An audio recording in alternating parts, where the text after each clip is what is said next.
I'm currently stood outside a property in the rain after travelling hours for a viewing, and the agent has said it's not on their system, which is infuriating because I booked it on Tuesday.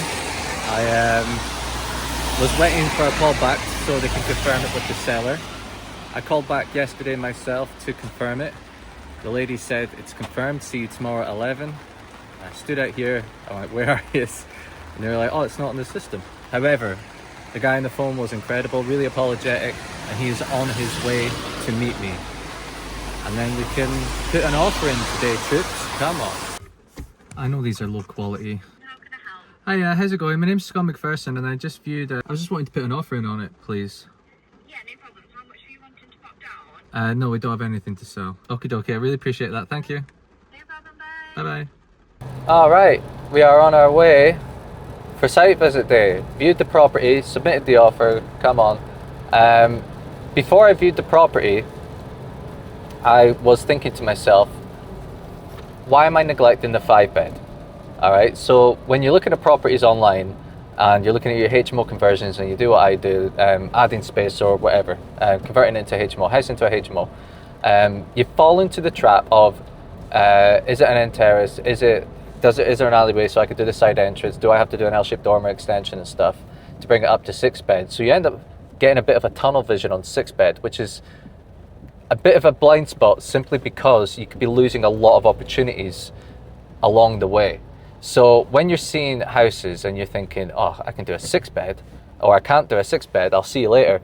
Understand that there's scope to do a 5-bed, and when you can do a 5-bed, let's say the property is like, I don't know, 90 square meters, and you're like, I can do a 6-bed, you might be thinking, oh, I might just do a 5-bed, you know, if you don't have as much capital up front. Because if you do a 5-bed, you may be able to get away with not doing a full L-shaped dormer or an extension, like an infill extension and an extension on the offshot, moving the entrance and stuff, you know. You may be able to get away with not doing that. It may be you could do a pure reconfiguration, keep it as a 5-bed, maybe 4 studios, 1 double ensuite, 3 studios, 2 double ensuites. And because you don't do a full L-shaped dormer and extension, you could save around 60 grand or up to 60 grand. If you do a regular dormer, then you're saving probably about 40 grand, 50 grand.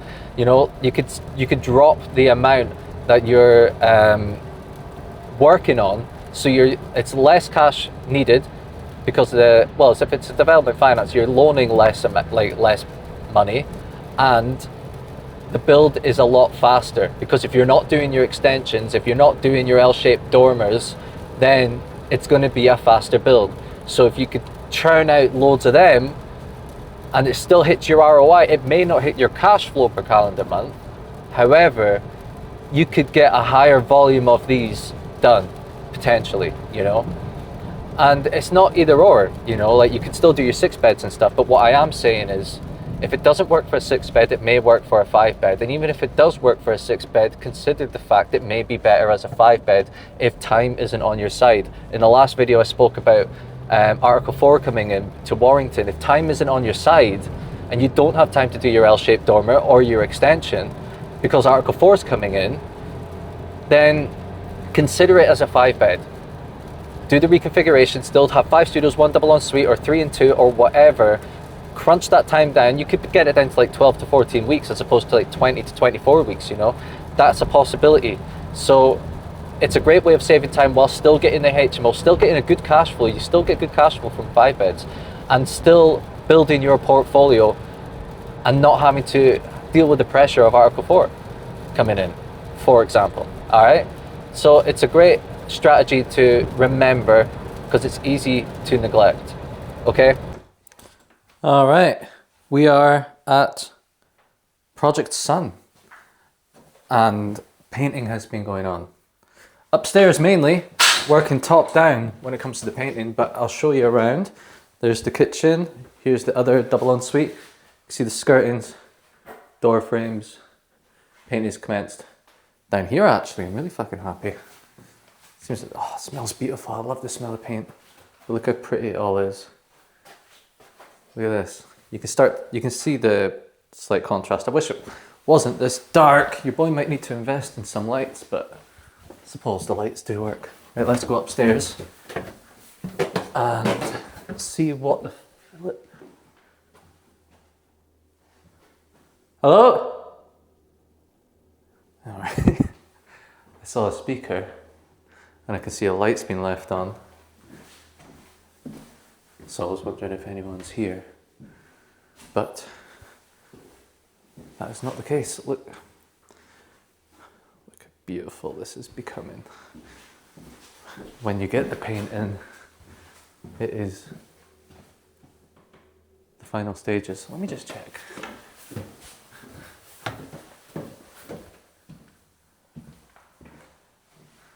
Hello? Mate, they've left all the lights on. Let's just... Fucking hell, I don't know if I'm paranoid or not, but I swear I thought someone was here. Anyway, there's the feature wall. That's where the desk is going to go, studio green. You've got this up here. A little bit of a nice divide there. Kitchen looking clean. You see the green going in here. All of it is starting to come together. It's worth it.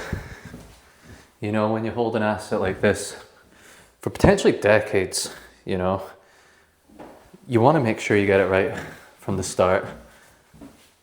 And we did have to wait a little bit of extra time because we done an uplift in the paint spec, but it is so worth it. You know, you're starting to see it all come together, very high end. This is one the client is going to be really proud of, you know, to have in their portfolio, and I'm really excited. Hope I don't get electrocuted. Oh yeah, look at this. So pretty. So pretty. Right. I'll do a montage. However, I am about to meet someone here that I met at the networking event 2 days ago. He's interested in doing these HMOs. He asked about them, so I just said, why don't we just go around the projects together? You know, it's so much easier to answer questions around the projects. So he was like, yeah, fuck yeah, I'd love to do that. That's incredible. So 2 bits of advice. One, if you have projects and you want to help people or find investors or whatever, show them around your projects. It showcases your expertise. It reaffirms your confidence because you're like, okay, I do know what I'm talking about. And the second bit of advice is, or second whatever, is it helps people. No, be the person, if you're on the other end of it, be the person that asks to go around people's projects. Although I asked him, I've had people ask me and I've showed them around the projects and they've gone on to build portfolios. Not because of me, they've gone and done incredible training and stuff. However, they had that proactive approach. They DM'd me and asked me. So I'm like, yeah, fuck yeah, why not? I love going around the projects. This is a kid in Disneyland, this is for me. You know, it's literally my favorite place. So be that person. Either you show around people around your projects to help them out, or you ask people to go around their projects to learn more. So that's it, man. You're either getting value or you're giving value. Either way, there's a value exchange. Time for the montage.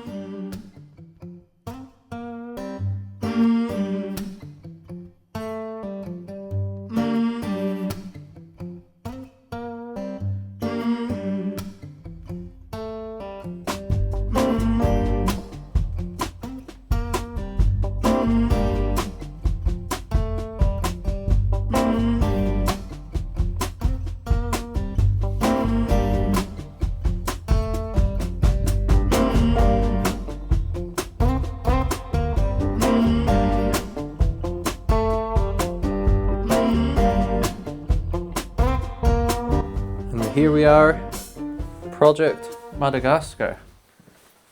All these shower trays, showers, kitchens, everything. We had a big delivery, everything's arrived. And as you can see, it's nice and white, isn't it? Nice and bright, first time. This one's been bright and it's ever. Maybe since it was purchased. So I'm really happy to see all of this. You know, it's basically it's been whitewashed. You put this coat on and this is what you paint on top of. I think the last time you saw this it was plastered, wasn't it? It was skimmed. So we had to wait for that to dry. And when you're waiting for it to dry, you may get a little impatient. That's not me I'm just saying, I've heard some people complain about builders not painting, for example, because they're waiting for plaster to dry. Oh, look at that. Some flooring's been put down. And you have to wait for it to dry, because if you painted on top of wet plaster, you're in for a problem. You're in for a bit of trouble. So be patient. We waited for it to dry, and then Wednesday, it all got whitewashed. Top to bottom. Bit of flooring going on in there. Oh, the ends in sight trips. Come on, look at this. How about that? Right? How about that? Why are you liking that, Scott? Well, I ain't gonna point fingers, but some projects I've seen, none of them are mine, but some projects I've seen, you see a big, like, this isn't it, right? But you see a big bit of wood in front of the window from the street, and it just looks not that nice. Look at that. So that bit that I showed you earlier, it's going to look beautiful from the street as well as inside. More flooring. Look at this. The ends in sight troops. This one's 3 studios, 3 double en suites.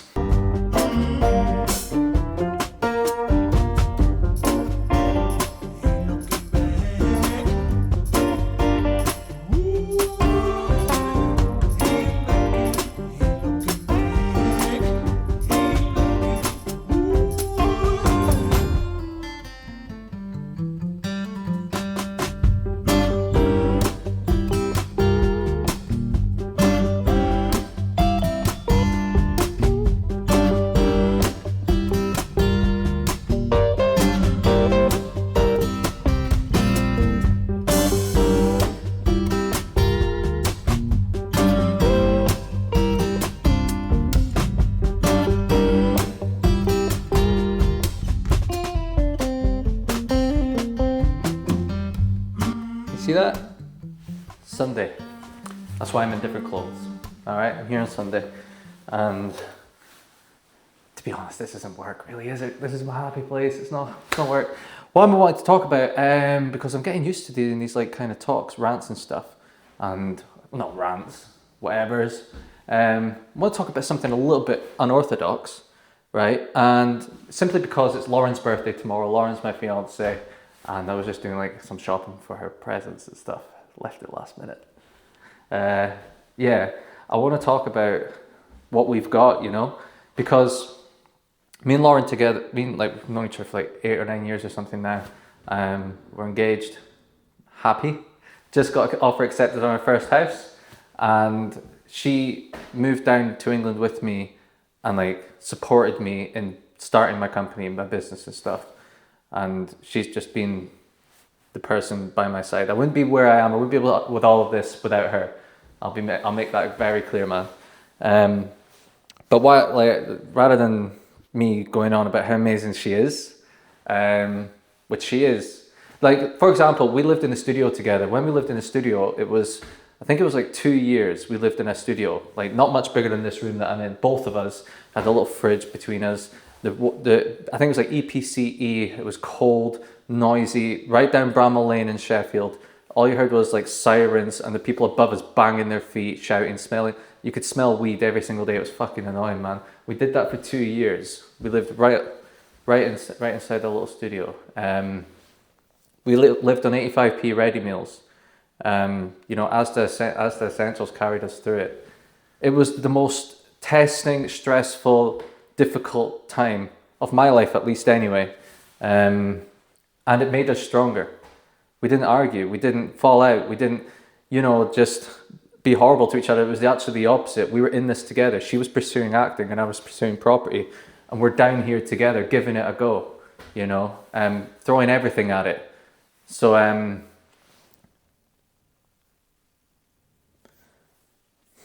I know how lucky I am having someone like her in my life, and I really hope that you either have someone like Lauren in your life or find someone like Lauren in your life.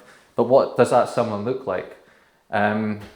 It's someone who supports you and your goals.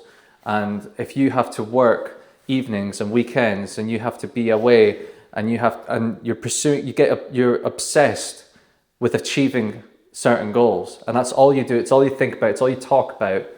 And they do nothing but show support, love, affection, and just a shoulder to lean on, because you go through so much shit with your goal. Like if you're, let's say you're pursuing building a company or a business or starting a portfolio, because this is a property channel, you're going to go through extremely difficult times. You're going to go through times where you're crying. You're going to be angry, frustrated, stressed, can't sleep, can't stop thinking. You're not really present. You disassociate a lot. All you can think about is work and the problems that come up at work. Even when you're at, say, Alton Towers, you're going to get calls. You're going to have people shouting, wondering what's going on and all that stuff. You're never ever going to have a true day off. Now, if you love this, then that's fine.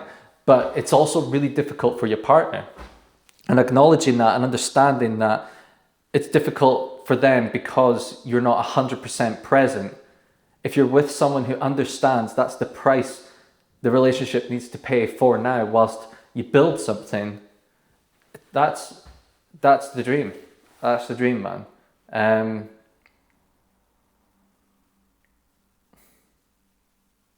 She understands how important my goals are because her goals are also extremely important to her. Like I said, we're pursuing acting. She's pursuing acting and I'm pursuing property. I would argue acting is 10 times harder than property, because in property you're in control, whereas acting you're at the mercy of directors, producers and agents, you know. So we share that commonality where we're both pursuing something and it's really difficult. However, we've changed a lot. And if you find a partner, they have to love you for who you're going to become as well as who you are today.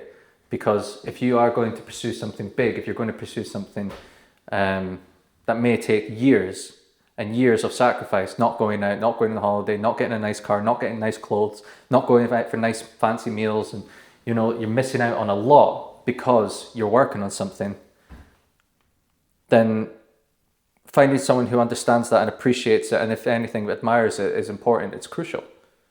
Because you do not want your other half to be the one that's holding you back. You want them to be the one that's pushing you forward, keeping you up, and you know, making sure you're staying on track. And that's what I've got, and that's what I hope you have too. Like I said, you are going to change. I mean, if you go through years and years of stress, effort, sacrifice, pain, discipline, all of these buzzwords, if you go through years and years of that, and I'm talking high stress to the point like you can snap, and if you struggle with mental health, damn near relapse, which happened to me a couple times, you're going to be a different human by the end of it.